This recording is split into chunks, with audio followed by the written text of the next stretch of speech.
이번 시간에는 제4장 이산화탄소와 온실효과에 대해서 설명을 하도록 하겠습니다.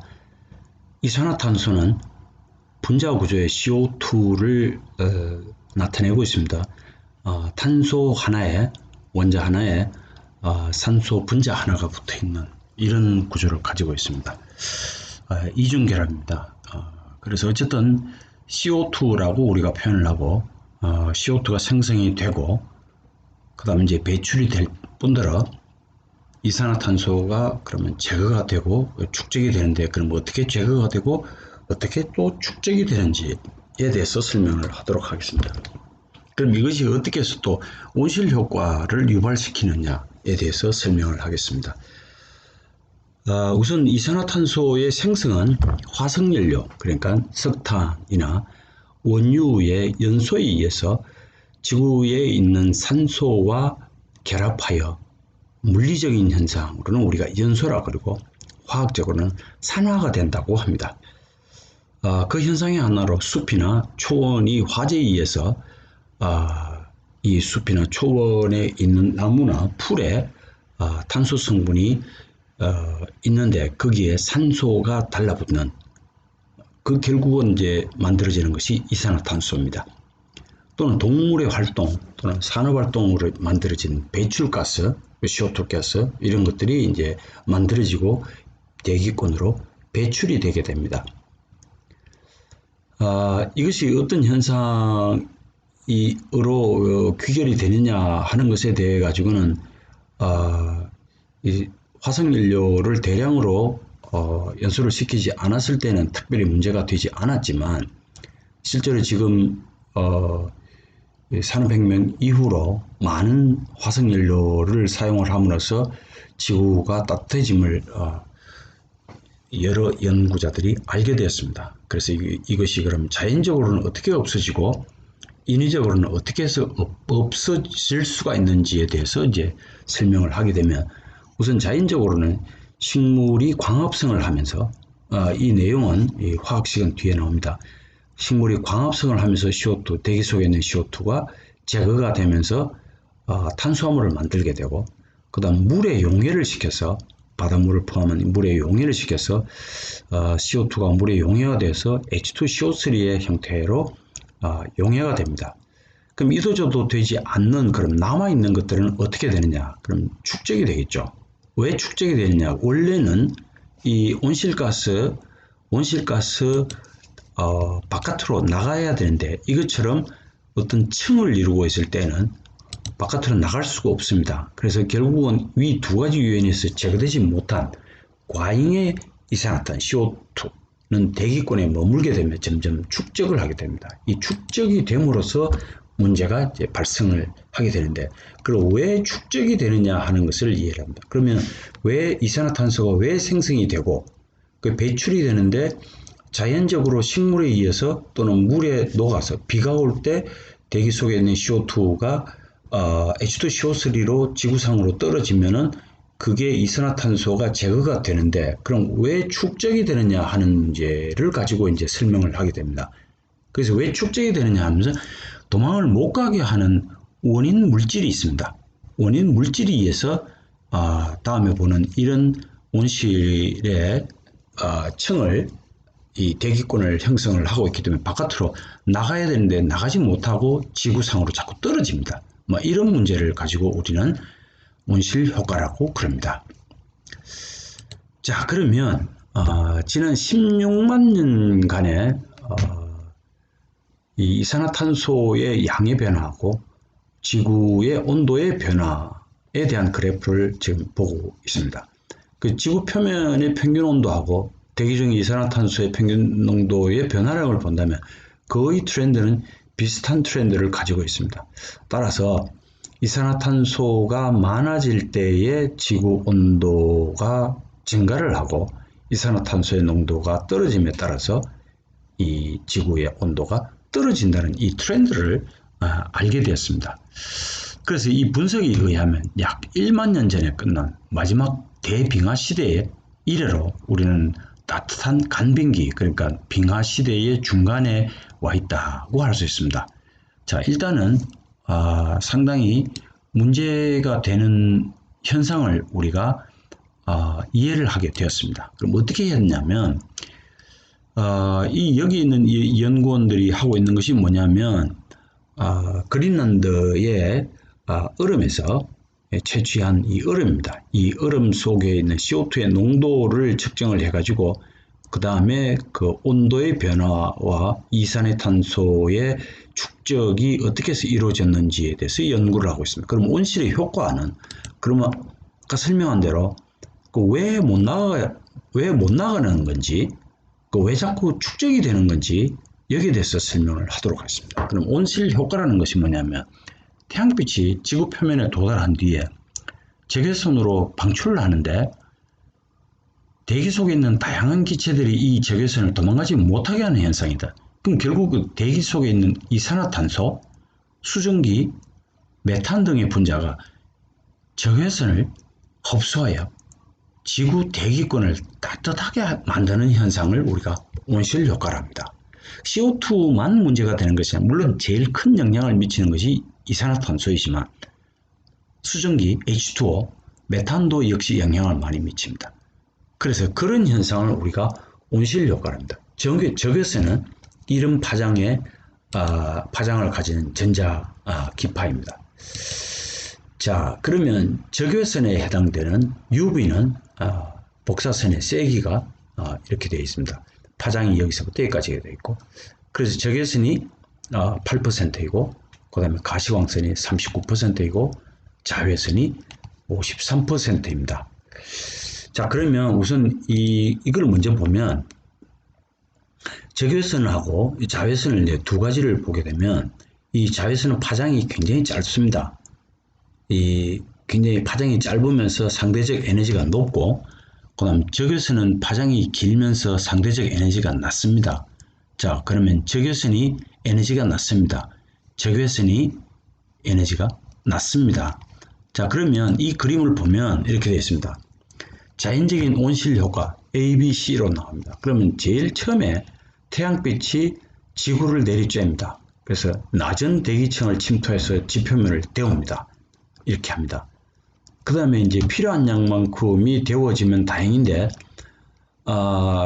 이것보다 이 흡수하는 양보다 CO2가 발생을 많이 하게 되면 이 바깥으로 방출되어야 될 이것들이 열이 다시 지구상으로 떨어지게 됩니다. 그래서 지표면은 들어오는 태양 복사선의 많은 부분을 흡수한 뒤에 적외선으로 분해를 시켜야 돼요. 이 적외선이 낮은 대기층으로 올라갔다가 약간의 적외선은 열형태로 우주로 탈출을 하고, 그 다음에 약간의 적외선은 온실기체 분자에 흡수된다. 그럼 온실기체라는 것이 뭐냐면 CO2 가스와 물 분자와 그 다음에 메탄 가스입니다.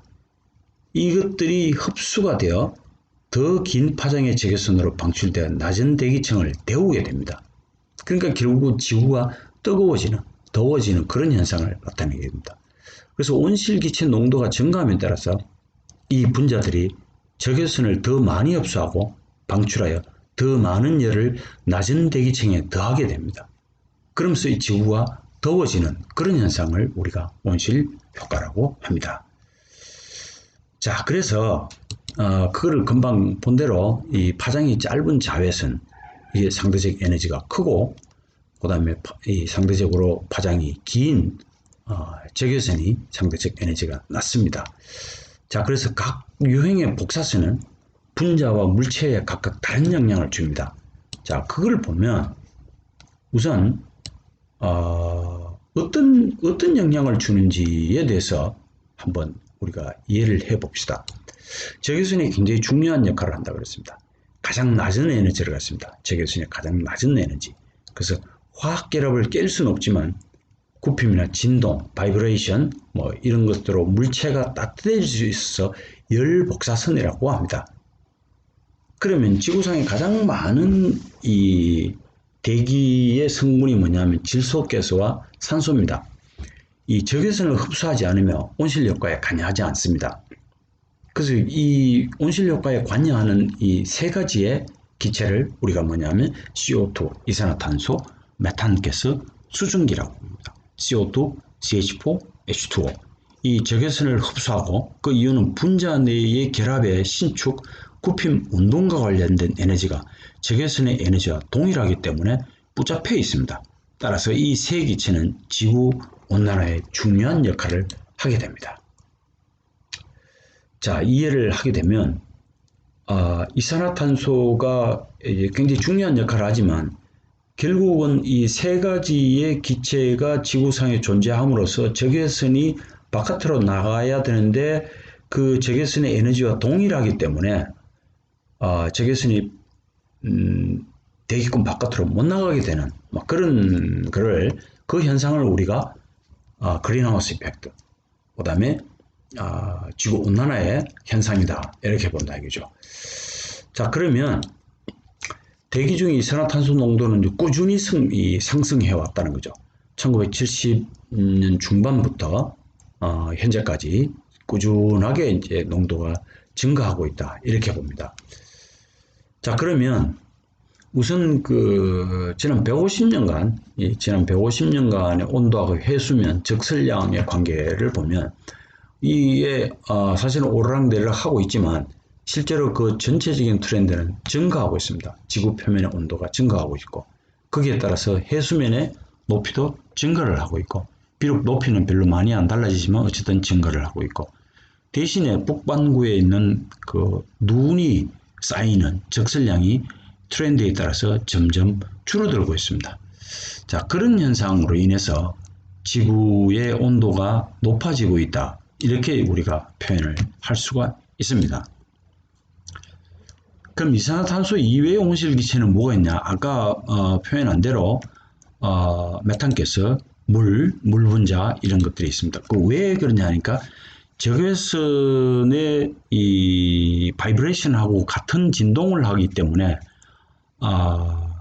지구 바깥으로 이 적외선이 바깥으로 나가는 일을 못하게 하는 그런 역할을 한다고 이제 앞에 적시가 되어 있습니다. 그럼 그 이외에는 그럼 어떤 기체들이 있냐면 소위 얘기는 CFC, 냉장고에 냉매로 썼던 CFC, 클로로플로로카본이라고 해서 탄소, 염소, 플로린과 때때로 수소만을 포함하는 화합물을 집합적으로 가르칠 때 쓰는 용어가 CFC라고 부릅니다.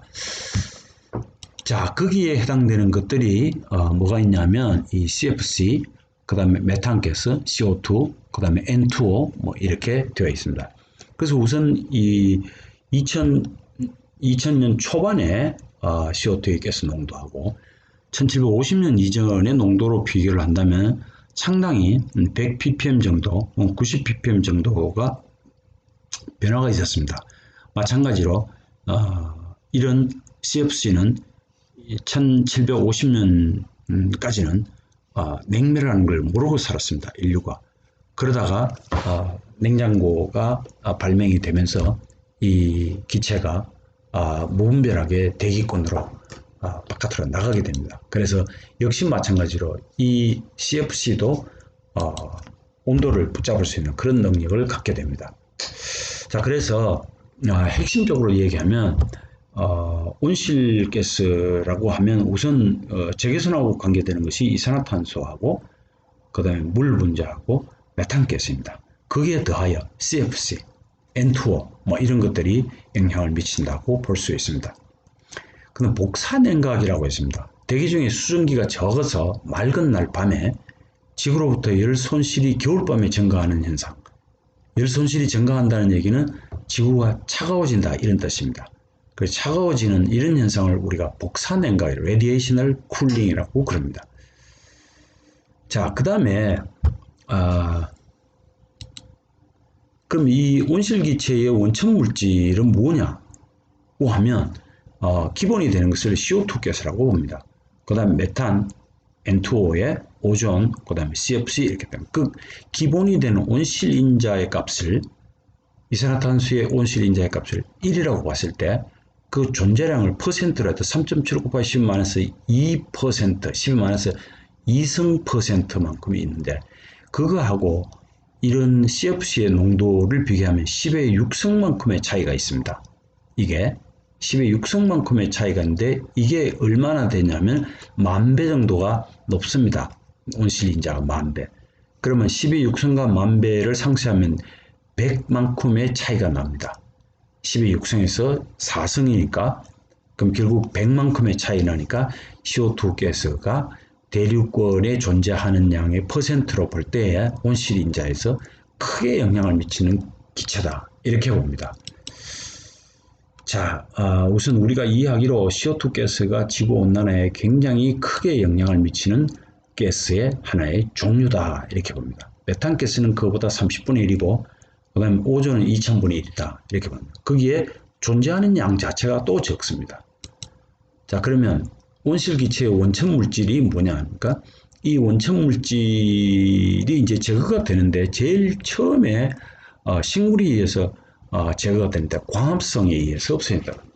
식물의 뿌리에서 가지고 온 물하고 대기 속에 있는 CO2가 식물의 잎을 통해서 광합성을 하면서 뭐가 만들어지냐면 탄수화물이 만들어집니다.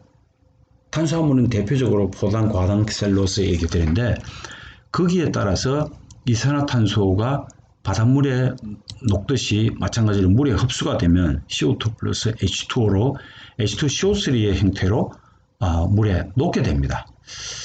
자, 그래서 이 그림을 보면 화석연료를 연소를 시키게 되면 온실기체인 이산화탄소와 수증기가 생성이 됩니다. 그러면 지구온난화에 대해서 확실히 알고 있는 것은 무엇이냐면 일단은 지구가 점점 따뜻해지고 있다.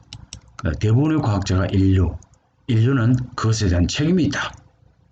그러니까 온난화의 현상은 최소한 부분적이라도 온실 기체들이 대기로 방출되기 때문이다. 근데 그것이 다시 지구 표면으로 내려온다 이런 얘기죠. 그 내려오는 데 영향을 미치는 것이 그 온도를 붙잡고 있는 적외선을 붙잡고 있는 그 가스가 이산화탄소와 그 다음에 수증기와 그 다음에 나머지 하나인 메탄 가스가 그 영향을 준다고 합니다. 그래서 이 IPCC에서는 방출량을 최대한 억제하지 않으면 2100년까지 약 한 4, 5도 정도 지구가 4, 5도 정도의 온도의 차이를 보일 것이다. 결국은 대단한 온난화를 예측을 하고 있습니다. 그래서 지구의 온도가 2도씩만 올라가도 지구는 지난 200만 년 동안 증가했던 따뜻함보다 더 빨리 따뜻해진다. 이렇게 봅니다. 그래서 어떤 특별한 변화가 이루어지지 않으면 세계 인구가 증가함에 따라서 그 증가된 인구가 식물을 소비하고 동물을 또 축산을 하게 되고 그 다음에 화석연료를 사용하게 되고 그럼 더욱더 많은 CO2가 배출이 되고 그게 대기로 배출이 못 돼서 다시 지구상으로 내려오게 되고 이런 현상이 반복이 되기 때문에 지구의 온난화는 계속 축적이 될 수밖에 없다 이거죠. 그래서 바다가 따뜻해져서 더 많은 이산화탄소가 발생을 하고 그 다음에 바다가 따뜻해서 해저의 고체 형태의 메탄이 공기로 방출이 될 거고 그 다음에 북극의 얼음과 남극의 눈이 녹으면서 해수면이 상승하게 될 거죠. 해수면 상승도 굉장히 중요한 얘기지만 이 얼음이 녹게 되면서 바닷물의 염분의 농도가 달라집니다. 바닷물의 염분의 농도가 달라지게 되면 거기에 살고 있는 플랑크톤의 움직임이 달라지고 플랑크톤을 가지고 살고 있는 어류의 분포도가 달라지고 또 그 위에 있는 먹이사슬에 있는 물고기들의 이제 움직임도 달라지고 분포도 달라지고 굉장한 이제 변화를 겪게 되는 거죠. 그래서 바다 온난화는 해류를 크게 바꿔가지고 날씨도 바꾸고 의장의 크기나 그 다음에 분포를 또 다르게 해죠. 그래서 예측 불가능한 영향을 미칠 수도 있다는 거죠. 그 다음에 바닷물의 증발 결과로 지역적으로 강우량 편중이 심화될 수가 있다 이거죠. 그 다음에 수목 한계라고 있습니다. 트리 라인이라고 해서 열대식물, 그러면 적도를 중심으로 해서 북반구, 남반구로 봤을 때 그 적도 근처에서부터 멀어짐에 따라서 식물이 자라는 식물의 종류가 달라집니다. 그래서 열대식물이 자랄 수 있는 것들이 어떻게 가능해지냐면 이 수목 한계가 점점 북쪽으로 또 점점 남쪽으로 내려가기 때문에 열대식물을 재배를 할 수 있게 됩니다. 또한 지역적으로 감염병이 확산될 우려도 있고, 그 다음에 폭풍, 태풍과 같은 악천후가 증가하고 지역의 차별 없이 발생을 할 수 있습니다. 따라서 이 온도가 달라짐에 따라서 가뭄과 홍수가 반복이 됩니다. 그래서 계절적인 변화가 심하고, 이래서 곡물, 그러니까 식물이 자라는 데 영향을 미치니까 결국은 곡물 가격의 변화를 초래하게 되고 세계 경제도 상당한 영향을 받게 됩니다. 그래서 그러면 어떻게 해야 될 것이냐 이런 거죠. 그럼 우선 CO2 발생을 적게 할 수 있는 방법을 연구를 하고 실행을 해야 된다는 겁니다. 가장 중요한 것이 화석연료를 적게 쓰는 방법. 일단은 내연기관에 들어가는 연료, 그러니까 원유를 사용해서 쓰는 연료, 그다음 전기자동차, 수소자동차, 하이브리드 자동차 같은 이산화탄소 배출량이 적은 차량에 투자를 하고 생산을 하고 사용을 해야 됩니다. 그래서 화석 연료 소비를 줄이고 탄소 기반 이외의 대체 연료, 결국은 태양광, 그다음에 풍력 발전소, 그다음 원자력 발전소 뭐 이런 그 연료 개발 및 사용을 해야 될 것이며, 그다음에 크다란 이 대량 수송 수단이 개발이 돼야 되고, 그다음에 생산 시에 온실가스의 배출량에 따라서 세금을 부과를 하든지 아니면 탄소 거래제에 의해서 지역적으로 차이가 있을 때 탄소 거래제에 의해서 지구 전체의 이산화탄소의 평형을 이룰 수 있는 그런 서로 교환할 수 있는 그런 것도 고려를 해야 됩니다. 그 다음 나라 또는 조직들이 효과적인 감축 프로그램으로 전 세계적인 방출량에 대한 무역 프로그램을 개발해야 된다.